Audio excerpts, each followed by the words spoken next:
दोस्तों, हमने पहले पार्ट में भारत, राज्य और समाज के मुख्य बिंदुओं को जाना है। इस भाग में हम 18वीं शताब्दी के इन नए राज्यों की प्रशासनिक कार्यप्रणाली, धर्मनिरपेक्षता और उनकी चुनौतियों के बारे में विस्तार से चर्चा करेंगे। 18वीं सदी के राज्यों की शासन व्यवस्था और समाज।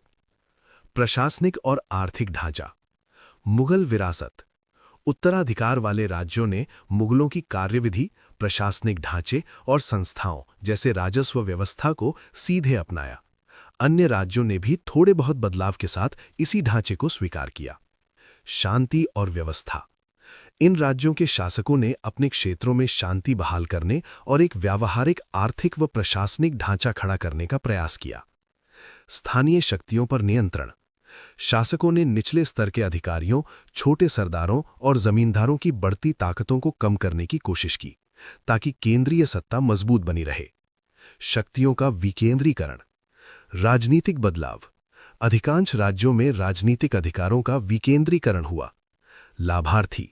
इसके कारण सरदारों, जागीरदारों और जमींदारों को राजनीतिक और आर्थिक शक्ति के रूप में लाभ मिला। धर्मनिरपेक्ष और गैर सांप्रदायिक राजनीति।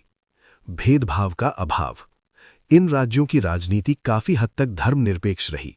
सार्वजनिक नियुक्तियों, सेना में भर्ती या नागरिक सेवाओं में शासक धार्मिक आधार पर भेदभाव नहीं करते थे। जनता का दृष्टिकोण। लोग शासन के विरुद्ध विद्रोह करते समय इस बात पर विचार नहीं करते थे कि उनके शासक का धर्म क्या है।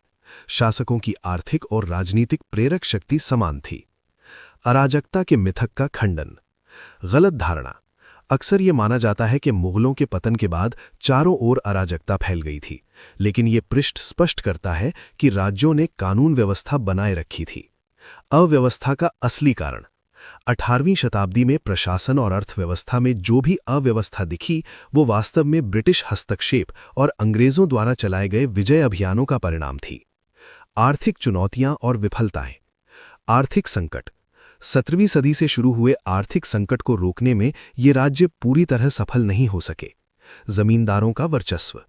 जमींदारों और जागीरदारों की संख्या और राजनीतिक ताकत बढ़ती गई, जिससे वे कृषि से होने वाली आमदनी के लिए आपस में झगड़ते रहे।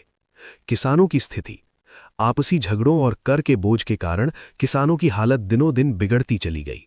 अतः इससे ये बातें समझ में आती हैं कि 18वीं शताब्दी को केवल अंधकार का युग कहना गलत है, क्योंकि इन राज्यों ने एक उन्नत प्रशासनिक और धर्मनिरपेक्ष व्यवस्था बनाए रखने की कोशिश की थी। अगर आपको ये जानकारी अच्छी लगी तो द स्कूल डेज आयत को लाइक, शेयर और सब्सक्राइब करें। मिलते हैं अगले वीडियो में। दोस्तों, हमने पहले पार्ट में भारत, राज्य